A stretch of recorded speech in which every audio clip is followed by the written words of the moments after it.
Keep Right with Ralph K. Ginorio. Communist Confession. One of the ways that Mao Tse-Tung asserted control over every member of the Chinese Communist Party was through the ritual of self-struggle. Superficially similar in principle to Christian confession, this self-struggle forces the party member to systematically review his or her own thoughts, words, and deeds in order to recognize and reject all failures to fully live up to the communist ideal. As you should expect, there are, of course, stark differences between Christian and communist self-criticism. Whether individually with the assistance of a priest, confessor, as in the Roman Catholic sacrament, or as part of a shared prayer and reflection as in the Reformed tradition, Christian confession exists to reconcile each human sinner with our God.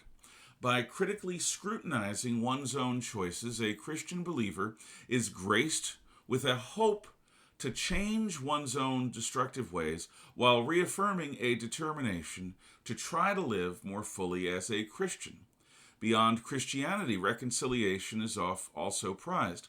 The holiest day of the Jewish calendar is Yom Kippur, the Day of Atonement. On this day, the individual Jewish believer systematically reflects upon his or her choices in hopes of finding a way to atone for sin and recommit to live according to God's law. Hindus, Buddhists, and Muslims all have similar rituals. There seems to be a universal human need to be self-critical in a process oriented to reconcile the individual with their bedrock transcendent truth. Being itself a religion, but one without God, it makes sense that communists would do this also. Of course, the way they approach self-criticism is to reinforce the control of the party leadership over the rank-and-file membership. Self-struggle in the Chinese communist model is done weekly and in writing and mandatorily. From its beginnings, every single party member wrote a weekly self-critique and delivered it to his or her immediate supervisor. This continues today.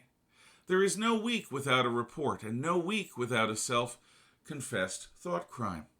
Everyone sins, everyone confesses, everyone incriminates him or herself, everyone is vulnerable. At any time, anyone may be purged. Everyone, that is, except for Mao Tse-Tung himself. He alone was adjudicator of all and was judged by none. En-lai, the vice leader of China under Mao, himself weekly passed his written self-struggles on to Chairman Mao. Mao used these to reassert his control over Chao and over every other party member. Presumably, so too does Hsi-Ching-p'ing rule his fellow CCP leaders today. Consider the effects of this. In the West, a person is expected to have integrity within the dictates of one's own conscience. In the traditional Confucian East, a person is supposed to faithfully conduct oneself so as to increase the face of one's family and also deepen social harmony. But in their travesty of self-reflection, Chinese communists expose themselves to perpetual blackmail by their superiors within the party hierarchy.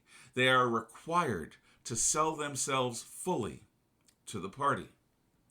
This is what communists mean by revolutionary fervor. It is how they apply party discipline. It reveals the unlimited totality of their commitment to the cause.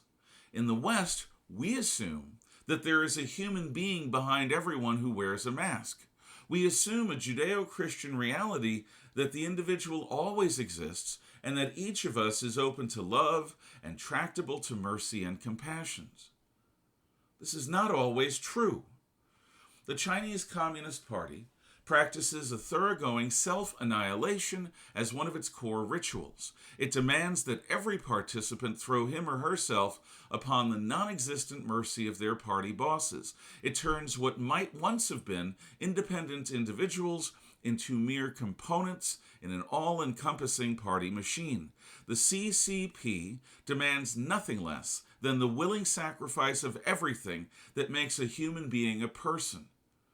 Be clear, fellow Americans, there can be no peace between a Chinese Communist Party which is defined by such a ritual and a humanitarian Judeo-Christian West. They are at war with us and will be until either they conquer us or fail trying. Thank you for listening. Have a good day.